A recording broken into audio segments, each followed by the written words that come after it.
Good evening and welcome to another Soundbite. Recently I saw a clip of a squirrel begging a family for water in a park. With all the strides and the swinging of arms and the loud conversations going on, this squirrel had decided that the only way of getting water was actually making sure that the family knew he was thirsty. It managed to get his message across, and the family gave the squirrel some water from the bottle they were holding. This actually reminds me of the story in the Bible about the woman with the issue of blood. The crowds around Jesus was so much, and this woman needed to be healed, and she didn't know how she was going to get to Jesus. But she decided that if she touches Jesus's clothes, maybe something would happen. Whether she thought she would get healed or not, no one knows. But Jesus knew he'd been touched, and the woman eventually got healed. For so many of us, we've had to find different ways of making things work. We've all had to adapt and adjust the way we do our everyday life. However, we've had to do this.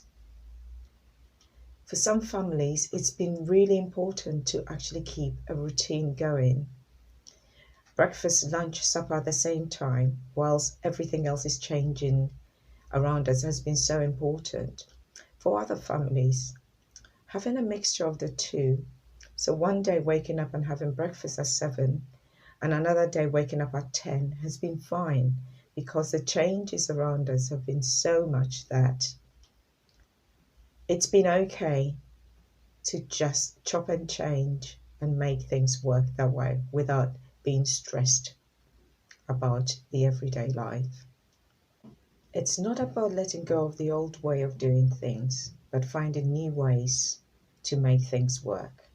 Whether you live by yourself or live as a family, one thing that is common is we've all had to adjust. We've adjusted to a new way of doing church. Who knew that we could actually worship corporately in our homes, not hearing one another, and still feel the presence of God? We've made it work, and it's been a lot of fun. Going back to the story of the squirrel found a way of actually getting water by communicating with humans. Like the squirrel in the park and the woman with the issue of blood, no matter the barriers that are in place, we need to just keep going and find new ways to communicate and get our message across. Thank you, everyone, and have a good evening.